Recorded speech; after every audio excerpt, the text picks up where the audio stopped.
Welcome to Moments with Marianne. I'm so delighted we're spending this time here today.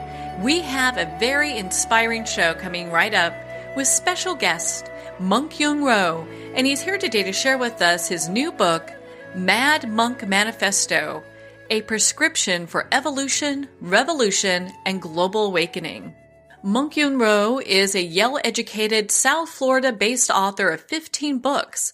He's a Tai Chi master and Taoist monk ordained in China. And he believes that if we adhere to the principles set forth around 500 BC, we wouldn't be in the mess that we are. But there is just enough time to commit to the Taoist way if our world is to avert the sixth great extinction. So let's welcome to the show, Monk Yun Rou. Thank you so much. Happy to be with you. What a joy it is to have you here. And, of course, to talk about your new book, Mad-Monk-Manifesto. I mean, you have to be so proud. It seems that people are really gravitating towards this book. I'm getting a little bit of that buzz. We'll wait and see. I don't yet know how it's doing really because it's a little early. But I am getting an awful lot of calls about it and doing a lot of media about it, so I think so. It's it's a provocative finger up your nose kind of work, and some people like that, and other people don't. But we'll see. In the fullness of time, we'll know what effect it has in the world. Well, and for our listeners that are new to you, why don't we start a little bit about your background, because You're extremely intriguing with the background that you have, and also, what your name means. Yes. So, soft cloud is the translation of Yun Rou. And, I guess when I was given that name, there was a part of me that was hoping for Thunder Fist or some kind of, a name like that, and I was worried that, it seemed a little namby-pamby at the first moment that I heard it, and then, later I realized what an absolutely beautiful Taoist name it is, and what an evocative image, floating weightlessly, through life without resistance and going with the flow as beautifully as a cloud does. But at the same time, having enough moment to produce, thunder and lightning and hail when necessary. So it's this beautiful combination of grace and elegance and power. And frankly, I'm sure I don't deserve it. So I really love the name. Yeah. I think it's very fitting with the books that and the subject matter that you've taken on, in the world.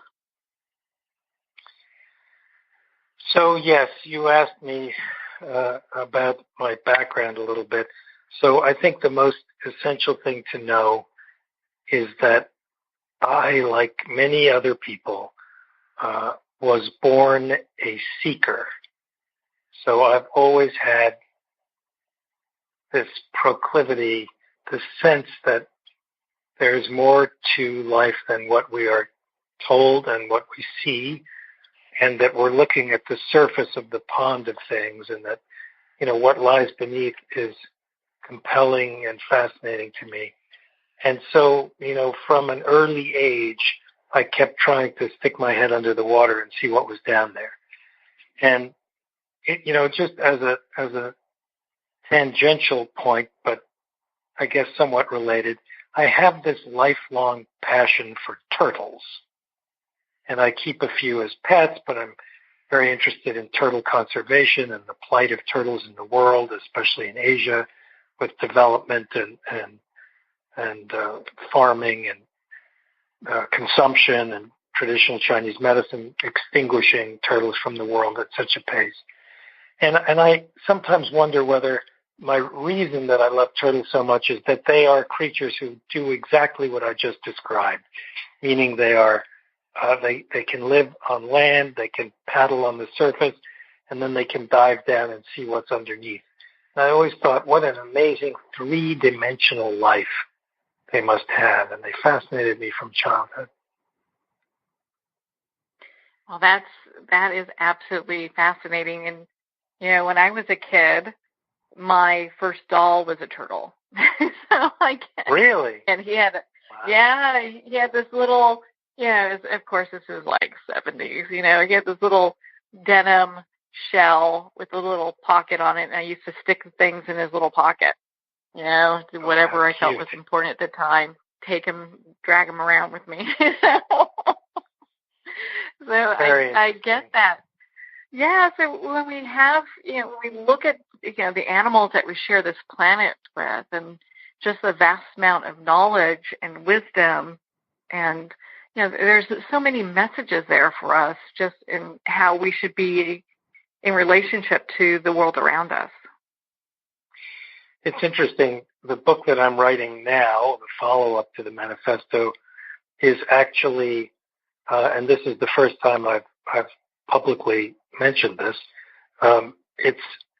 It's a book about the wisdom of turtles, and in this book I enter a kind of Taoist dream time where I travel the world talking to turtles in different circumstances on many continents, and learn, what they have to tell us about the way to live and the way to treat the rest of the sentient world. So when you talk about the animals with whom we share the planet, the most important message, of course, which is one that is sadly lost in the Judeo-Christian tradition, the Abrahamic tradition, I guess I should say, and that is one that I would like to see let go of, is the idea that we are separate and distinct from the rest of nature, that we have to save the planet or save nature or protect nature. The presupposition of such a statement is that there is a dichotomy between us and the rest of nature, and that simply is an illusion, a fabrication. We are nature. We are the planet. It runs through us. It motivates us. We are part of it just as surely as a turtle is. And so that this idea of separateness, alienation, that same alienation that drives so much suffering and angst in our culture, is all illusory. And the sooner we abandon that view, that dualistic us and them view of the rest of life, the sooner other sentient beings will benefit from our largesse and our participation, our kinship and our connection, and the sooner we too will feel the fullness of the connection with nature, which is just not only an essential, but the essential part of our being. Do you feel that's the number one plight we're kind of faced with at the moment? So,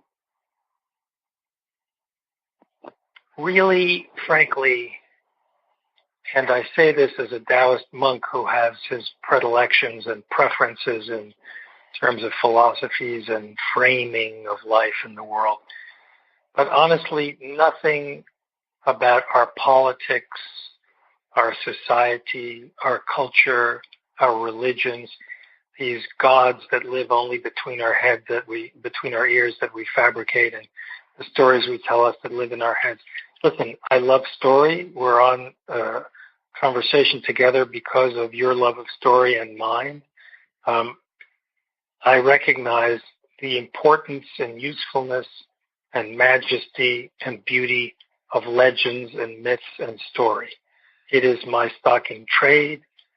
It's pretty much my favorite thing.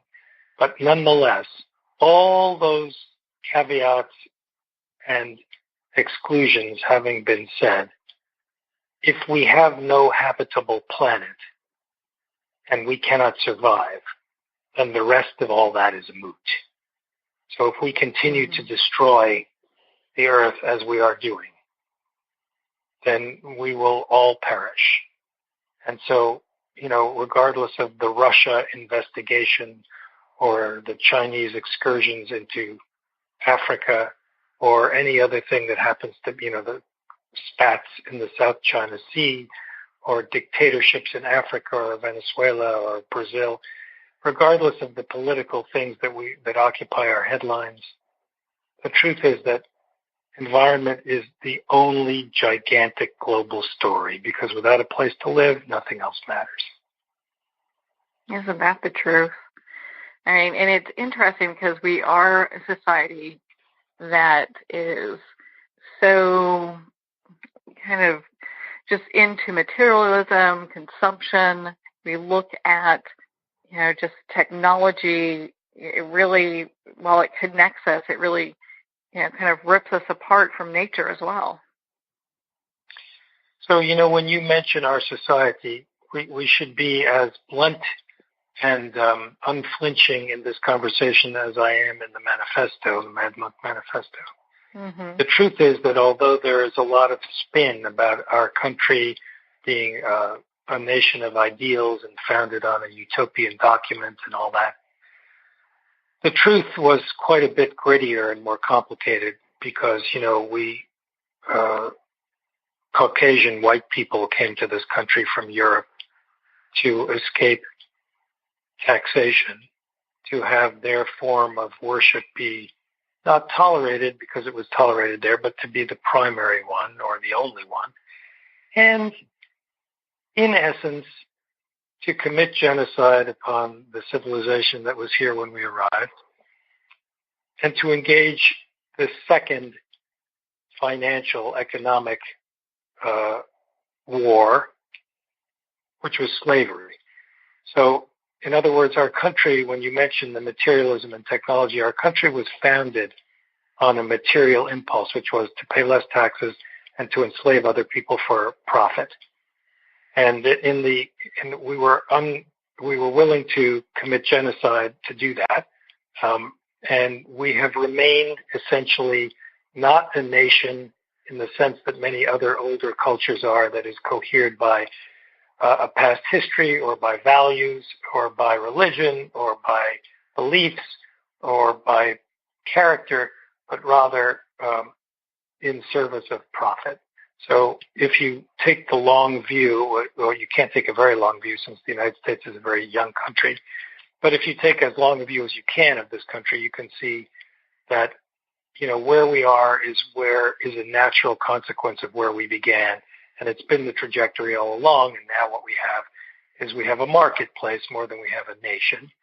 And people come here because it's a good place to do business, and they're freer to sell their products or do their things. And I'm sorry if this sounds sort of unpatriotic or a little bit judgmental about things, and it's certainly not the only characteristics of our country or the only reason that people come.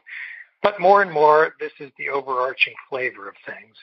And so, we have a mall, and all these different Americas that people talk about are, like the different stores in that mall, and they each have a different window full of different goods, and they perhaps cater to a different clientele, and they might have, different deals going on at one time. Mm-hmm.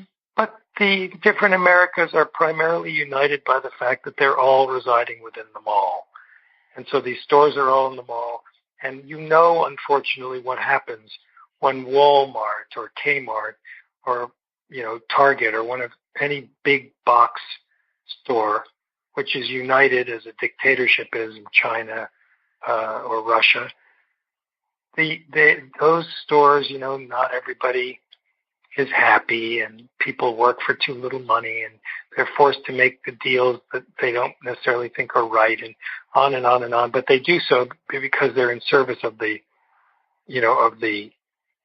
leadership of the store. And so, when Walmart meets the mall, sadly, the mall doesn't win. And so what we're going to see now in the world is that, the mall of the United States is going to come up against the big box of the Chinese economy primarily, and it's not going to be good for us. But we continue to embrace this model as what it is to be a country and what it is to be individuals. And so we're kind of getting what we're asking for, which is a sad thing. Well, it's really interesting because when we view things, on the basis of marketplace and consumption, just kind of where we are as a civilization at this point. And in your book, you talk about personal evolution and social revolution. So what does that mean to you? So, the way out of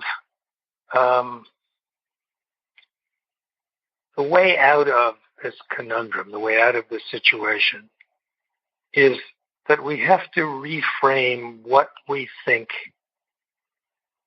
a country should be. And to do that, we have to reframe what we think a state should be.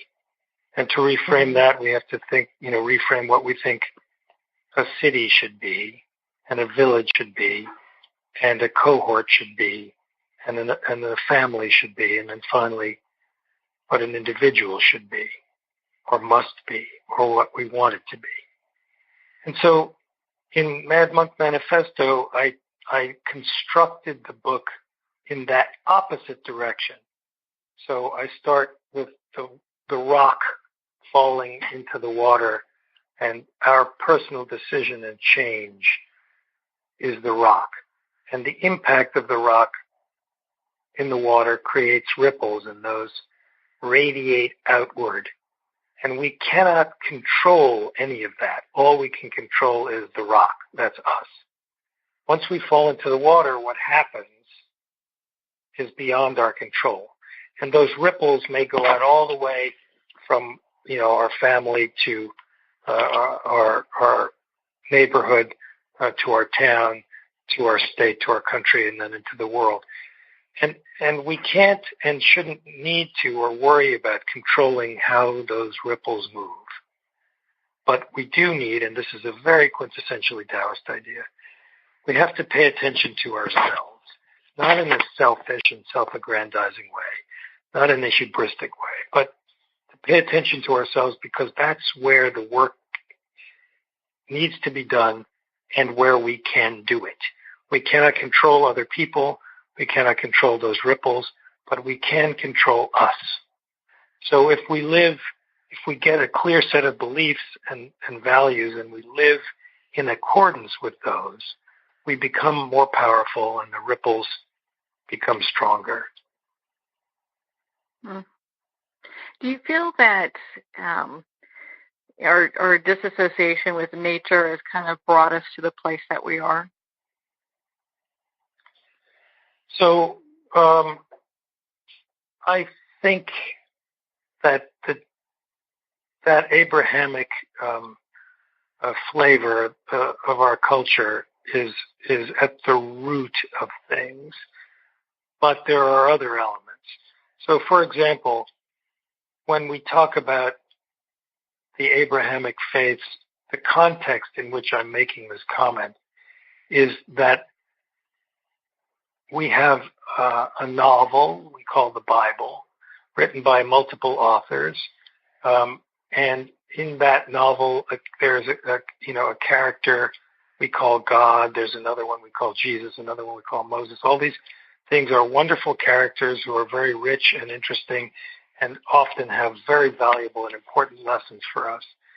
But there are some things in there which don't jive particularly well with a planet Earth, with 8 billion or 10 billion people on it. I'm not sure what it is now. So one of the things that doesn't work in the current level of population and situation on Earth is this idea of hegemony over the natural world. So any story that says, listen, this planet, all this is for you. It's for you, people who are made in God's image, to do with as you wish, to have as your playground or your sandbox or your toilet or your garbage dump. This kind of thing, just like other things in the Bible about prejudice, about people's sexual orientations or about races or about violence, all these things, have to be seen in the context of the time the novel was written. And they could be great for that time. And this is not throwing out the novel we call the Bible in a dismissive rage. On the contrary, I love a lot of those stories. A lot of them are archetypal in our culture, I think they're fabulous. I'm trying to point out that it's not our sandbox. We are not alone here. We are not superior to or standing above or having hegemony over anything. We are citizens of the planet, not rulers of the planet. And if we view ourselves as beings whose fate is inextricably entwined with the future of the rest of the world, then it suddenly matters whether we step on the frog, run over the turtle on the road, shoot the bear, destroy the hilltop, plumb the oceans, and pull out everything that's alive there and return to it plastic, and on and on. You know, if I went into your home and it was smeared with feces and floating in urine, and there were beams falling down and rot and mold everywhere, and there were poisonous chemicals wafting around, and I said to you, my goodness, you know, what kind of a place to live is this? How could you treat your home this way? Boy, and I'm thinking to myself, there must be something wrong with you. There's something wrong with a person who lives that way. And yet that's exactly what we're doing with the planet. So whether it is because of the reinforcements of religion, remember, you know, religion, we made up all those rules ourselves. So they had to come from somewhere deeper that was before that religion existed. So there was always greed and always self-service and always hubris. But they are not the only characteristics of people. They're just the unpleasant ones. There are some wonderful characteristics of the violent monkeys we call people.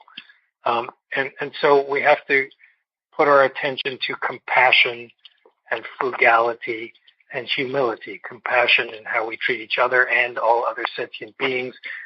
Frugality in how we treat our resources so as not to exhaust them.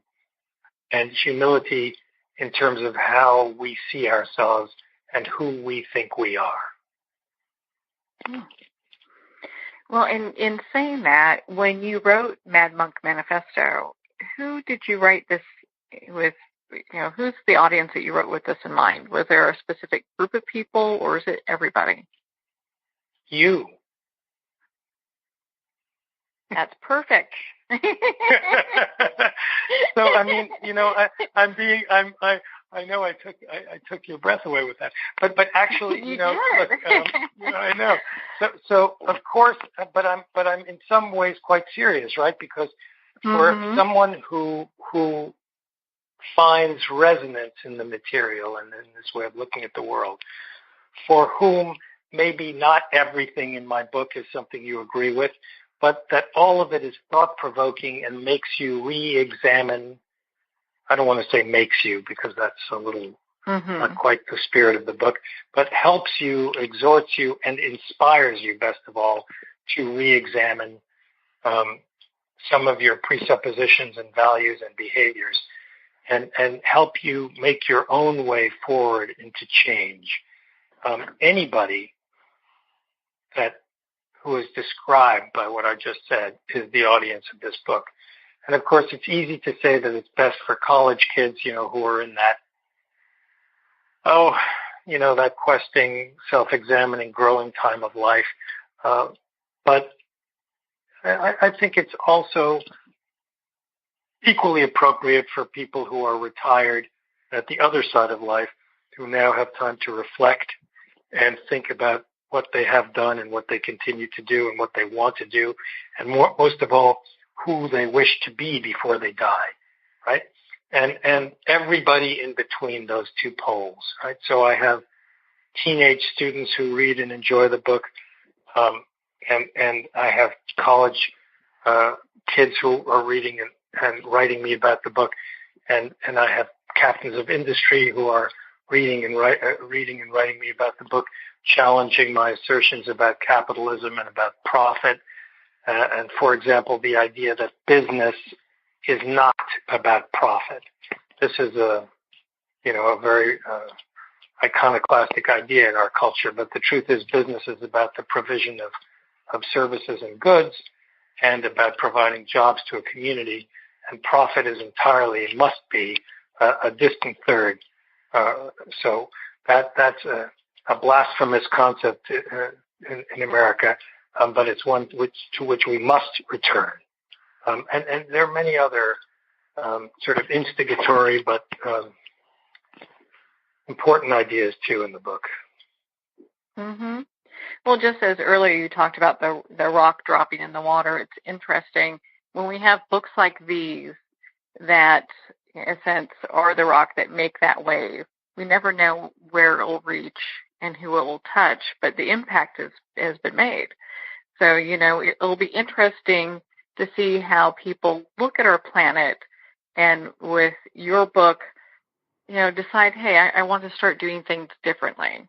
Whether it's going vegan or just being very conscientious about consumption, it can change in a lot of different ways. People can make adjustments.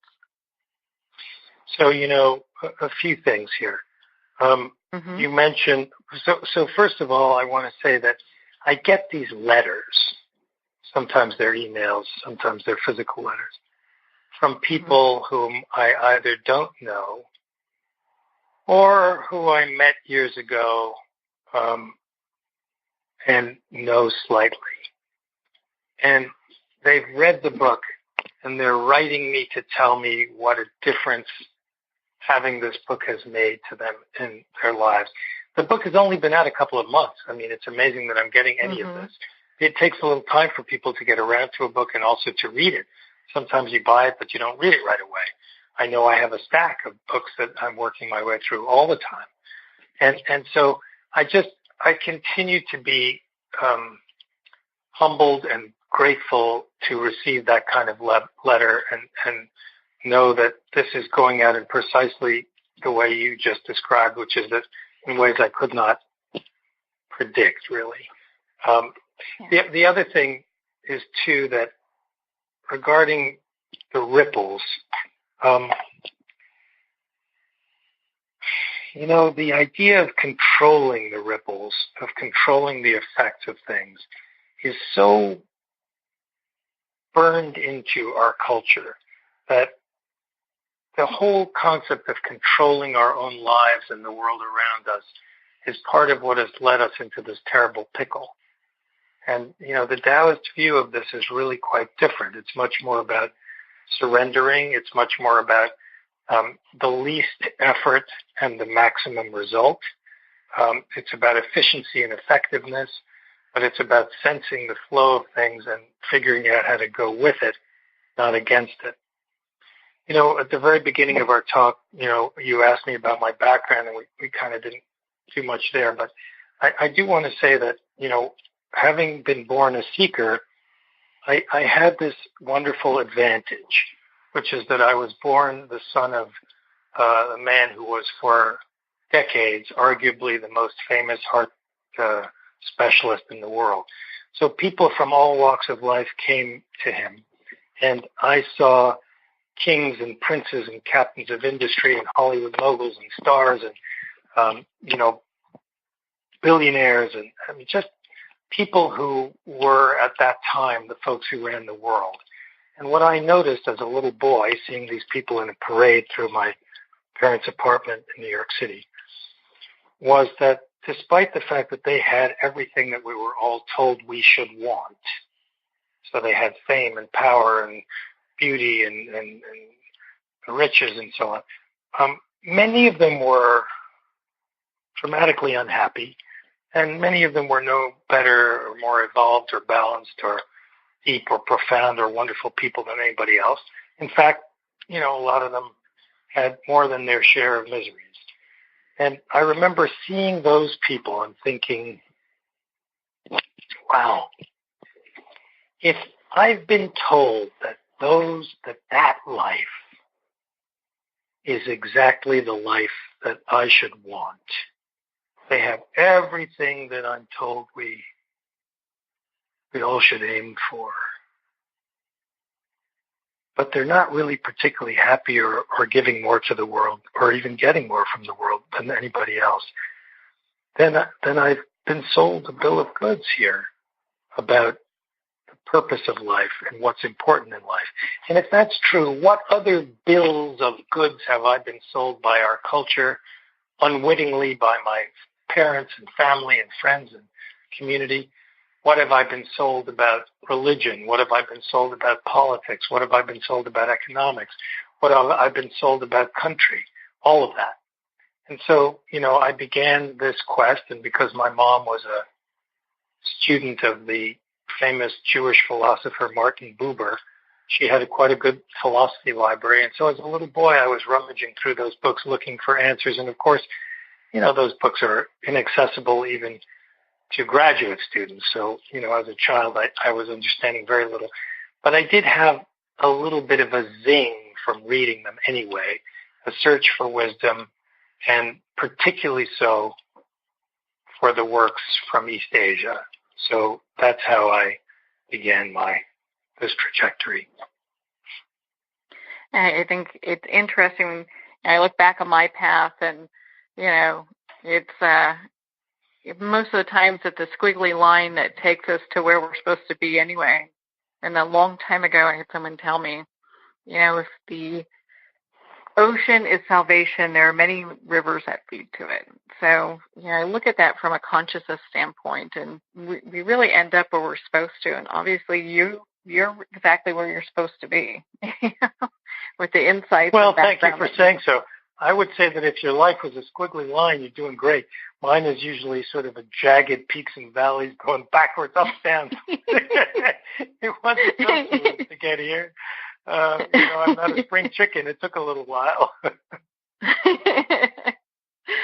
Well, we could obviously talk for hours on not only your book, but just your inspiration, your life. And I'd love for you to share with our listeners where they can connect with you and be part of your community. Okay, great. Thank you. So first thing is to go to www.monk, M-O-N-K, Yun Rou, that's Y-U-N as in Nancy, R-O-U.com. That's my website, which is sort of the gateway to my works. And when you get there, you'll find that there's a fork in the road. You can either click on Tai Chi and that kind of training, or on books, and each one leads down a path of its own. I'm also on Twitter as Monk Yun Rou, and I'm on Instagram as Monk Yun Rou. I'm not on Facebook. And I'm on YouTube too, but all of those things are accessible from the website. And they can go there. Well, Monk Yun Rou, thank you so much for taking the time to be on the show with us here today. Thank you very much for the honor of having me on. I appreciate it. Well, thank you, Monk Yun Rou, for taking the time to be on the show with us here today and to share your new book, Mad-Monk-Manifesto, a prescription for evolution, revolution, and global awakening. You can pick up Mad-Monk-Manifesto at Amazon, Barnes & Noble, and all indie bookstores. Well, we're at the end of our time today. I would like to thank everyone for tuning in. You're listening to Moments with Marianne. And remember, make every moment count.